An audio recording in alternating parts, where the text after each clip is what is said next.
Hi friends, present నేను చెప్పబోయే ఈ యాప్స్ అన్ని ఈ వీక్ మొత్తం ప్రపంచం మొత్తం మాట్లాడుకుంటాయి. అదే మనకిప్పుడు ప్రపంచం మొత్తం స్వదేశీ ప్రోడక్ట్స్ యూజ్ చేయాలి అని మన గవర్నమెంట్ మనం చెప్పింది కదా. అదే ఇప్పుడు మైక్రోసాఫ్ట్ కి ఆల్టర్నేటివ్ గా జోహో అనేది మనం యూజ్ చేస్తున్నాం. సో ఈ జోహో అనే దానికి చాలా ప్రోడక్ట్స్ ఉన్నాయి మనకి. సో ఈ ప్రోడక్ట్స్ అన్ని నేను లిస్ట్ చేశాను. సో ఇప్పుడే నేను ఎక్స్ప్లెయిన్ చేస్తాను చూడండి. ఫస్ట్ ప్రోడక్ట్ వచ్చి వాట్సాప్.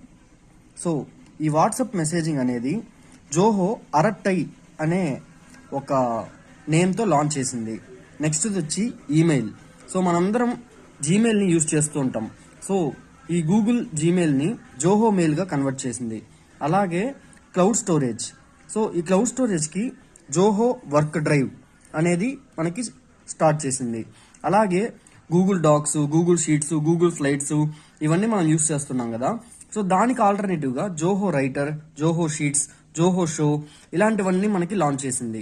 అలాగే వీడియో మీటింగ్స్కి, అంటే మనం రెగ్యులర్గా జూమ్ అని ఇట్లాంటివి యూజ్ చేస్తూ ఉంటాం కదా, వాటి కోసం జోహో మీటింగ్ అని స్టార్ట్ చేసింది. అలాగే టీమ్స్ చాట్కి జోహో క్లిక్. సో మనం మైక్రోసాఫ్ట్ టీమ్స్ యూజ్ చేస్తూ ఉంటాం కదా, దానికి ఆల్టర్నేటివ్ ఇది. అలాగే క్యాలెండర్, మనం టీమ్స్లో క్యాలెండర్ ఇవన్నీ కనిపిస్తాయి కదా, దానికి ఆల్టర్నేటివ్ జోహో క్యాలెండర్. అలాగే ఫామ్స్, మైక్రోసాఫ్ట్ ఫామ్స్ ఉంటాయి కదా, దానికి ఆల్టర్నేటివ్ జోహో ఫామ్స్. అలాగే వెబ్సైట్స్, దీనికి జోహో సైట్స్.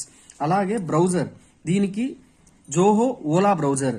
ఇది క్రోమ్ కంటే చాలా బెటర్గా పర్ఫామ్ చేస్తుంది అని జోహో వాళ్ళు చెప్తున్నారు. సో ఈ వీడియోని ప్రతి ఒక్కరికి షేర్ చేయండి.